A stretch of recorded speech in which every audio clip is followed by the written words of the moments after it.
예, 안녕하십니까.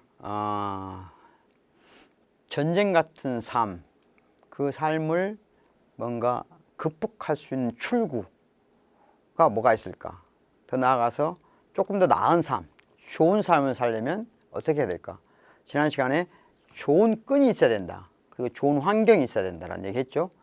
또 하나는 뭔가 그 감시와 처벌에 섰던 그 관계를 벗어나려면 소통하고 배려해야 된다. 근데 이 소통이란 말에 대해서 한 번 더 설명을 드리고 넘어가도록 하겠습니다. 우리가 흔히 소통한다고 그런 게 뭘까? 뭔가 서로 통한다는 거잖아요.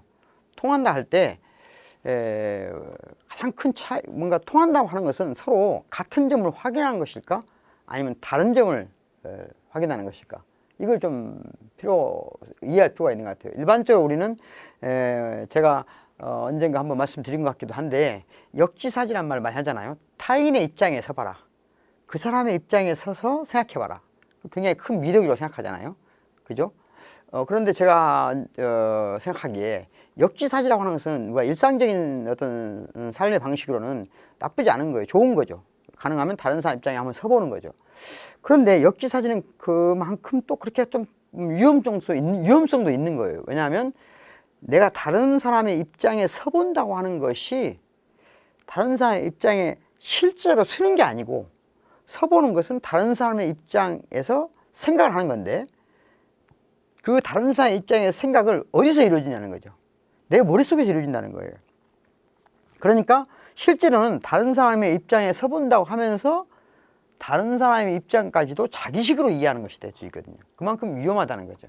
그래서 진정한 소통을 하려면 내가 미리서 다른 사람의 입장에 서보고 그의 입장에서 생각하는 것보다도 그의 입장을 그의 언어로 그가 직접 말하도록 하고 그 안에서 나와의 차이를 확인하고 인정하고 존중하는 게 소통이라는 거예요. 그러니까 소통이라 하면 같은 것을 또 다른 것을 같은 방식으로 바꾸는 게 아니고, 다른 것을 다르다라고 인정하고 존중할 줄 아는 때 소통이 이루어진다. 그런 의미에서 소통은 이질적인 것들의 향연이라고 봐야 됩니다. 서로 다른 이질적인 것들이 서로를 존중하고, 이렇게 이질적인 것들이 뭔가 향연을 펼칠 수 있는 것이 진정한 소통이다. 이렇게 말할 수 있을 것 같아요. 오래전에 어떤 언어를 빼앗긴 것의 어떤 상징으로 자연을 얘기한 적이 있어요. 그죠? 인간의 삶이 뭔가 더 나은 삶을 추구한다면 그때 인간한테 어떤 자연과의 관계를 재정립할 필요가 있는데, 이 그림은 어디서 많이 본 얼굴이죠. 지난번 시간에 프리다 칼로라고 하는 작가의 작품입니다. 뭔가 상처받은 몸이 이제 동물의 몸으로 의인화됐잖아요. 그러면서 뭔가 어떤 초현실적인 슈리얼리즘적인 어떤 형상을 찾아가고 있는데, 우리가 인간과 자연 간의 관계에서 뭔가 좀 더 나은 어떤 예술적 지평을 찾으려고 한다면 그런 노력 중에 하나가 인간 스스로가 뭔가 자연이라고 하는 것을 인식해야 돼요. 그래서 그 말은 꼭 거꾸로 자연을 인간의 이름으로 포획하라는 말이 아니고, 자연을 어떤 인간의 어떤 구별되는 게 아니고, 인간과 범주적으로 분리시키는 게 아니고, 자연 속의 인간과 동일한 또는 인간과 어떤 같은 그 양적 차이는 있지만 질적 차이는 없는 어떤 그런 자연에 대한 의식이 필요하다. 그래서 그걸 자연의 인간화라고 표현한 반면에, 동시에 뭐가 이루어져야 되냐? 자연을 그냥 인간화하는 게 아니고 인간도 자연화해야 된다. 이게 두 가지가 동시에 이루어져야 된다는 거죠. 한쪽만 강화되면, 예를 들면 인간을 자연화한다, 인간이 동물화된다, 자연화된다, 그러면 오히려 더 폭력적으로 될 수 있거든요. 그러니까 인간을 자연화하면서 자연을 인간화하는 어떤 그런 시도로 예술 내에서는 끝없이 인간의 자연화 또는 자연의 인간화에 대한 어떤 형상들이 지속적으로 시도되어 왔습니다. 이제 조금 그 좋은 삶 또는 전쟁 같은 삶을 극복하는 어떤 좋은 삶과의 관계에서 예술 이런 걸 지향할 때 가장 많이 또 등장하는 어떤 그런 이념이라 할까요? 어떤 가치라 할까요? 그게 사랑이라고 말할 수 있겠죠. 어찌 보면 인류 역사에서 가장 많은 사람들이 이야기한 주제이기도 하죠. 과연 그러면 이 전쟁 같은 삶 속에서 사랑이란 마지막 남은 희망이고 출구일까? 이런 생각을 한번 해보고 싶습니다. 누구 작품입니까? 예, 로댕의 작품이죠. 로댕의 작품인데, 로댕의 작품 중에 키스 장면인데, 로댕의 작품 중에 이제 지옥의 문이라는 작품이 있습니다.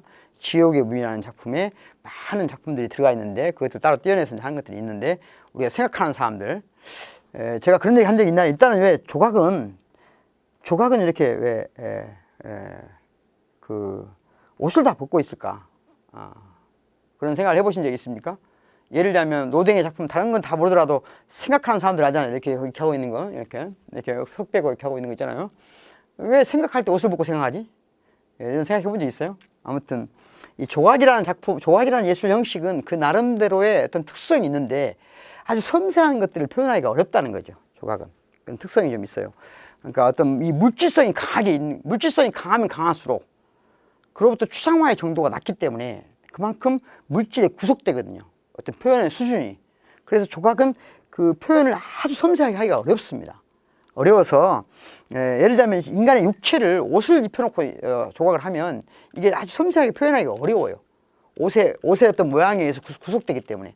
그래서 이 신체의 이런 근육이라든가 어떤 느낌 이런 것들을 표현하려면 이걸 통해서 이 정신세계를 표현하다 보니까 옷을 가능하면 이제 조금 얇게 입거나 벗거나 뭐 이런 식의 형태를 추구한다는 거죠. 글쎄요, 이 그림은 이제 사실은 불륜이고 금지된 사랑의 장면입니다. 금지된 사랑인데 이 키스가 끝나면 지옥으로 떨어지는 바로 직전의 사랑이에요.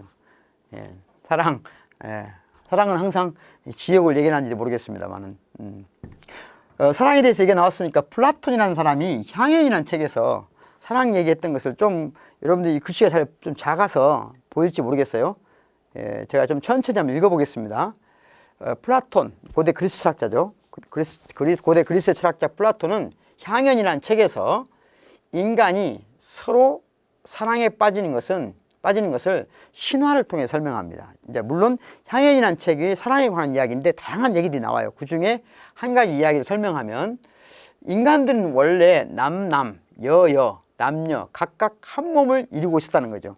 일종의 뭐 좌우동체일 수도 있고, 그러니까 여러 가지 남남인 사람, 남녀인 사람, 여여인 사람 이런 식으로 돼 있었는데 그들은 힘도 세고 지혜도 뛰어나. 그 완벽함으로 신에 대항했다는 거죠. 그런 신화가 있었다는 거죠. 인간들이 나름대로 자기들끼리 이제 그런 거죠. 뭔가 힘이 세고 뭔가 거인처럼 신은 형벌로 인간을 쪼갠다는 거예요. 분리한다는 겁니다. 그래서 인간은 분리된 반쪽을 찾으려는데, 그러니까 신에 의해서 형벌을 받은 거예요. 다 쪼개진 거죠.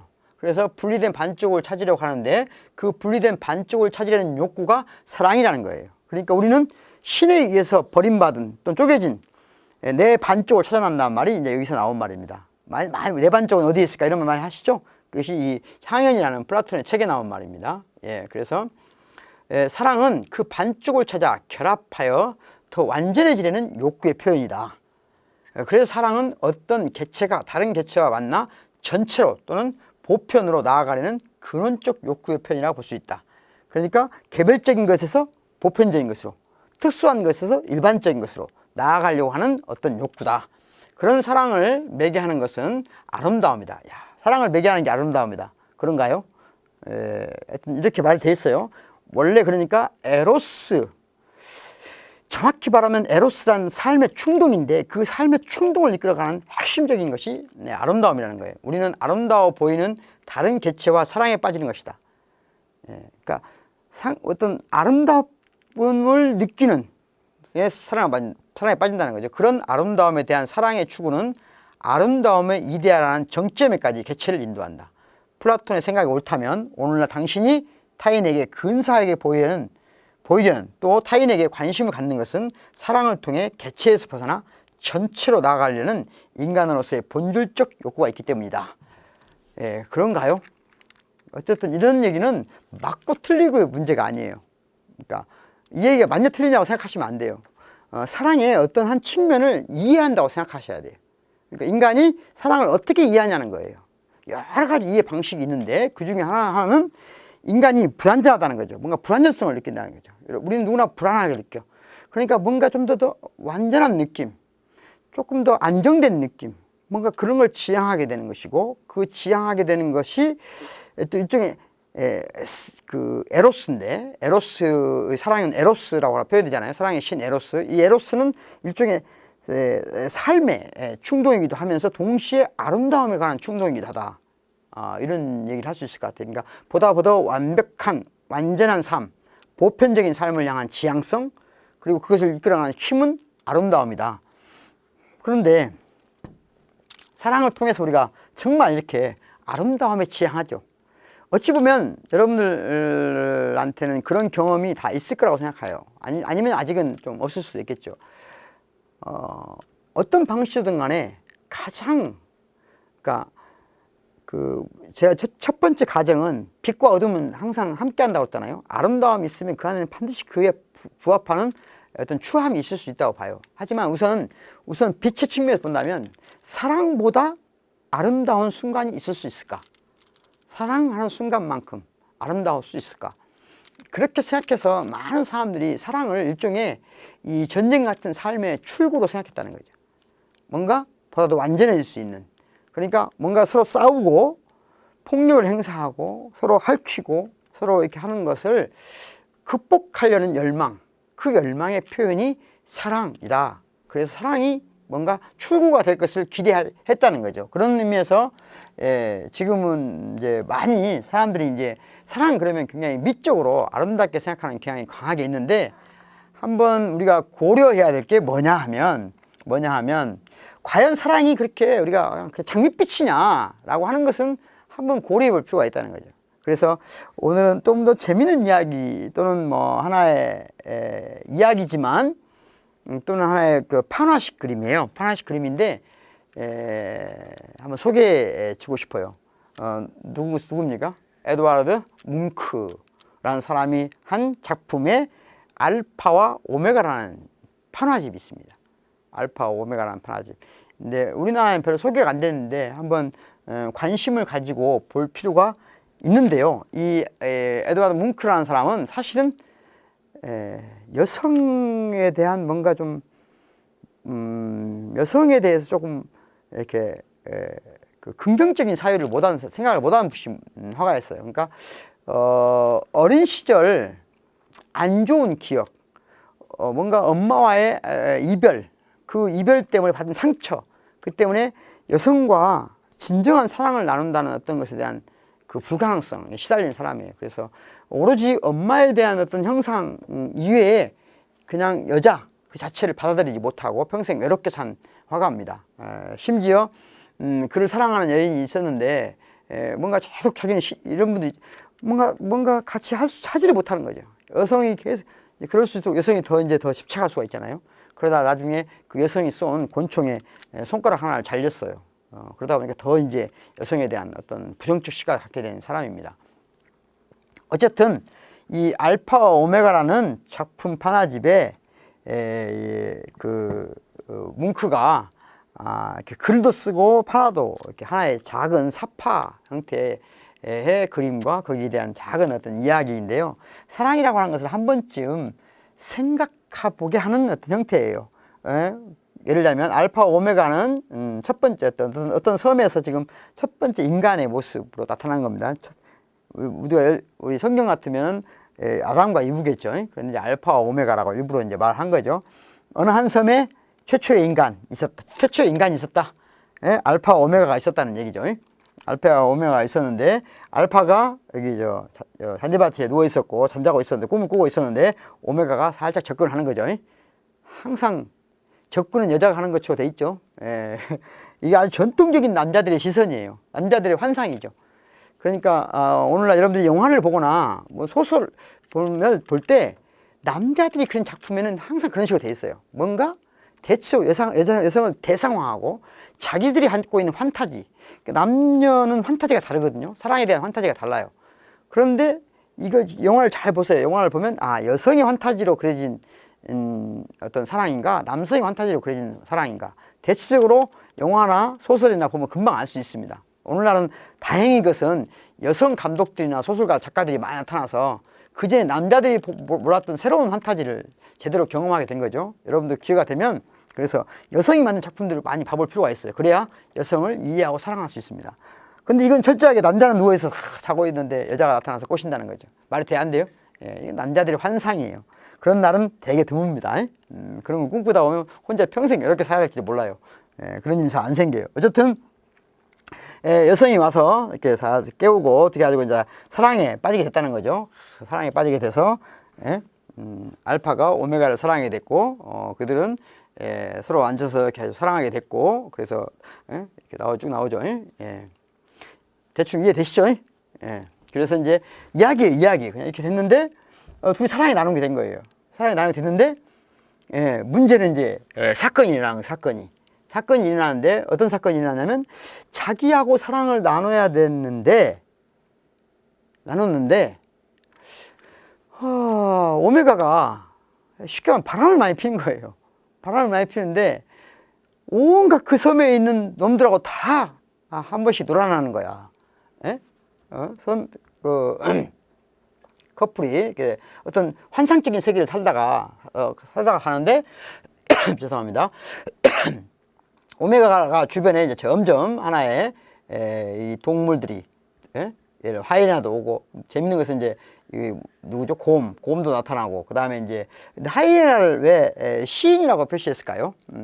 어떤 그런 아마 뭉크가 시인을 별로 안 좋아했나 봐요. 그래서 농담인데요. 하이에나 시인도 나타나고 호랑이도 나타나고 뭐 이런 나타나고 다 나타나서 이렇게 온갖 동물들하고 말하자면 미래를 하는 거예요. 그러니까 지금 그 중에 한 호랑이하고 하는 모습을 이제 다른 그림도 있는데 호랑이하고 사랑을 나누는 이런 모습을 보게 된 거죠.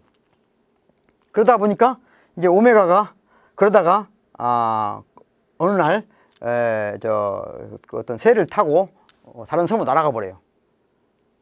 다른 사랑에 빠져서 날아가 버려. 그러니까 이제 알파는 혼자 섬에 남게 되는데 그때 오메가가 낳은 모든 자식들하고 같이 살게 돼요. 오메가가 낳은 자식들을 키우며 살게 돼. 그러다가 어느 날 오메가가 다시 돌아와요. 그런데 알파가 너무 이제 막 그 말하자면 질투심, 증오심 이런 것 때문에 오메가를 이제 죽이게 되는 겁니다. 바닷가에 빠뜨리라고 익사시켜요. 죽이게 돼요. 그런데 그 죽이고 있는데 뒤에서 애들이 막 웃고 있는 거예요. 여기 보니까 다. 그 애들이 다 자기한테 뭐라고 하냐. 아빠 그러는 거죠. 아빠. 그러면서 그 아이들이 자기를 다시 뜯어먹는 거예요. 자기를 죽이는 거죠. 이게 무슨 말이겠어요? 상상해 보십시오. 왜 이런 말을 냈을까요? 왜 이게 무슨 얘기일까요? 뭔가 좀 황당하죠. 그러니까 어떤 동물과 빗대어서 뭔 얘기를 하고 있지만 사실은 잘 생각해 보면 지금 오메가가 어떤 바람을 핀다 안 핀다 이런 얘기가 아닌 거예요. 잘 생각해 보면 무슨 얘기냐면 남자의 여러 가지 동물적인 모습을 자기인지도 모르고 그러니까 인간은 자기 모습은 아름다운 인간의 모습이고 자기 안에 얼마나 많은 숨겨져 있는 호랑이같이 나름대로 멋진 뭔가 이런 것도 있겠지만 하이에나같이 아주 실을 읊으면서 영악하게 더러운 것을 아주 유혹을 하기도 하고 막 이런 온갖 그러니까 오메가를 유혹한 것은 사실은 다른 동물들이 아니고 알파의 각양각색의 욕망인 거죠. 그러니까 오메가는 어찌 보면 알파의 욕망의 대상이었던 거예요. 사랑이 아니라 욕망의 대상이었고 그 사랑을 욕망의 대상을 이거 자기한테 그렇게 통해서 태어난 아이들이 마치 자기 아이들이 아닌 양 다른 아이들인 것처럼 생각하고 그래서 죽이게 되고 그러나 그 자식들이 결국은 자기 자식이라는 것을 그래서 그들에 의해서 죽임을 당하는 뭔가 이 비극적인 인간의 모습이잖아요. 여기 보면 사랑이 출구 같습니까? 많은 사람들이 뭔가 전쟁 같은 인생에서 그래도 그나마 좀 나은 인생을 살려고 했을 때 사랑이라고 하는 것을 하나의 출구로 생각하는 경향이 강한데 적어도 에드와드 뭉크에 따르면 그게 출구가 아닌 것 같은 느낌이 좀 들죠. 그죠? 또한 뭉크의 작품입니다. 죽음과 소녀라는 작품인데요. 잘 보십시오. 어떻습니까? 여성이 정말 지금 여성이 남성한테 달라들고 있죠. 그래, 안 그래요? 남성이 달라들기 하는 게 여성이 달라들기. 이게 전부 남자들의 환상이에요. 여자들이 이렇게 안 달라들어요. 잘 모르고 하는 소리예요. 그런데 문제는 잘 보시면 이 벌거벗은 소녀가 정말 동물적으로 뭔가 이 달라들고 있잖아요. 근데 이것은 사실 남자잖아요. 남자인데 진짜 남자가 아니고 뭐예요? 해골 같은 모습이잖아요. 그러니까 죽음의 상징, 그러니까 남자는 죽어 있는 거예요. 자기가 그렇게 느꼈던가 보죠. 뭐 실제로 아까 말씀드린 것처럼 그 자기하고 결혼하자고 하는 여성이 막 자기 총을 쏘고 이런 일이 있었거든요. 여자가 이렇게 막 끌어안고 남자를 해골을 포용해야 되는데 죽음을 외면한, 그러나 죽음을 향한 사랑 이라고 보여주는 건데, 이게 잘 보시면 눈에 보이는 어떤 그림들이 잘 안 보이는 그림이지만 여기 이렇게 올라가는 게 뭐예요, 이게? 지금 잘 보시면 일종의 남자의 정자의 모양을 지금 형상화시킨 거잖아요.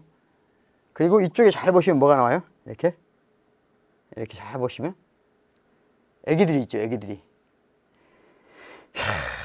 해골 같은 남자의 어떤 형상 뒤에 참 일거리는 어떤 생명의 이것이 그렇게 아름답게 그리진 않죠. 여성은 그걸 받아서 이 생명을 잉태하는 그런 어떤, 참 이걸 보고 있으면 사랑, 그건 과연 출구일까 생각해 볼 만한 것 같아요. 엄밀하게 말하면 답은 없어요. 예술 작품을 통해서 사랑을 이렇게도 볼 수 있고 저렇게도 볼 수 있는 거예요. 어떤 그림은 정말 와, 저것이 답이구나, 저기가 유일한 출구구나 이렇게 생각할 수도 있고, 어떤 그림을 보면 사랑이란 것은 이렇게 처참한 거구나, 이렇게 잔인한 거구나, 또 이런 걸 느낄 수 있고. 그러니까 어떤 답을 추구하는 게 아니라 예술은 사랑이면 사랑에 대한 수없이 많은 스펙트럼, 관점을 가지고 사랑을 새로운 형태로 어떤 별자리 모양을 보여주는 어떤 그런 세계에 접근한다고 볼 수 있겠죠.